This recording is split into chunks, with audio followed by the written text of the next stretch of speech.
સાવરકુંડલામાં સાહિલ શેખે કોંગ્રેસ માટે 11 વર્ષ સુધી કામ કર્યું. અંતે રાજીનામું આપી ભાજપમાં ઉમેદવારી નોંધાવી. અમરેલી જિલ્લામાં સ્થાનિક સ્વરાજ્યની નગરપાલિકાની ચૂંટણીમાં સત્તાપક્ષ ભાજપા તરફ ઉમેદવારી ભરવાની હોડ જામી છે.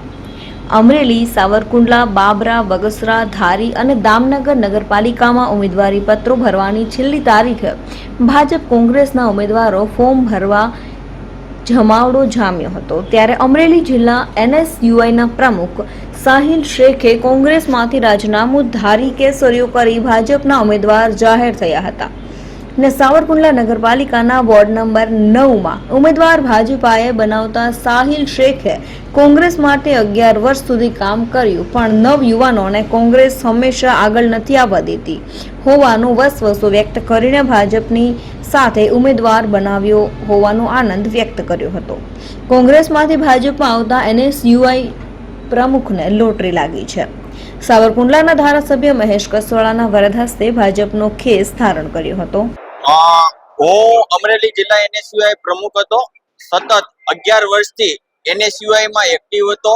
યુવાનો અને વિદ્યાર્થીઓના પ્રશ્ન ઉઠાવ્યા છે અને વિદ્યાર્થીઓ માટે ઘણા પ્રશ્નોનું નિરાકરણ પણ લાવેલું છે અને 11 વર્ષ સતત કોંગ્રેસ પાર્ટીની પાંખ એનએસયુઆઈ માં એક્ટિવ રહ્યો, છતાં પણ કોંગ્રેસ પાર્ટીમાં ક્યાંક ને ક્યાંક યુવાઓને સાઇડલાઇન કરવામાં આવતા હોય છે અને પ્રદેશ કક્ષાએ પણ મેં રજૂઆત કરેલી હોવા છતાં કોઈ સ્થાનિક નેતાઓ દ્વારા સાઇડલાઇન અને યુવાઓ આગળ ન આવે તે માટે સતત પ્રયત્ન કરતા હોય છે. તે માટે આજે મેં અમરેલી જિલ્લા એનએસયુઆઈ પ્રમુખ પદેથી રાજીનામું આપ્યું છે અને ભારતીય જનતા પાર્ટી જોઈન કરી છે. ભવિષ્યની અંદર વિસ્તાર અને એરિયાનો વિકાસ કરવા માટે, વિકાસને આગળ વધવા માટે ભારતીય જનતા પાર્ટીને જોઈન કરેલી છે.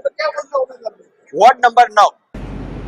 ભાજપ દ્વારા 6 પાલિકામાં ઉમેદવારોના ફોર્મ ભર્યા સામે કોંગ્રેસ દ્વારા ઉમેદવારો મૂકવામાં આવ્યા છે અને એનએસયુઆઈના જિલ્લા પ્રમુખ સાહિલ શેખ અંગે જણાવ્યું કે બંધારણમાં ચૂંટણી લડવાનો હક હોય છે, તેને સારું લાગ્યું તે કર્યું તેવું કોંગ્રેસ પ્રમુખે જણાવ્યું હતું.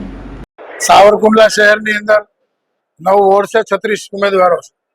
જિલ્લાની અંદર ટોટલ 6 નગરપાલિકાઓની ચૂંટણીઓ ચાલુ છે. એમાં 6 નગરપાલિકાઓમાં આજે ફોર્મ ભરાણા છે.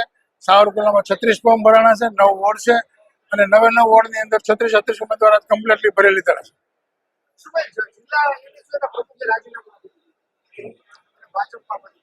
હા, એ લોક ચર્ચાનો વિષય છે, પણ પોતપોતાનો અધિકાર છે. જેને જ્યાં લડવું હોય ત્યાં લડી શકે છે. કોંગ્રેસ પક્ષે એને પૂરતો સંતોષ જ આપેલો છે એને, છતાં એમની લોકશાહી હોય, લોકશાહીને ઢબે લડવું હોય તો કોઈ ના ન પડી શકે.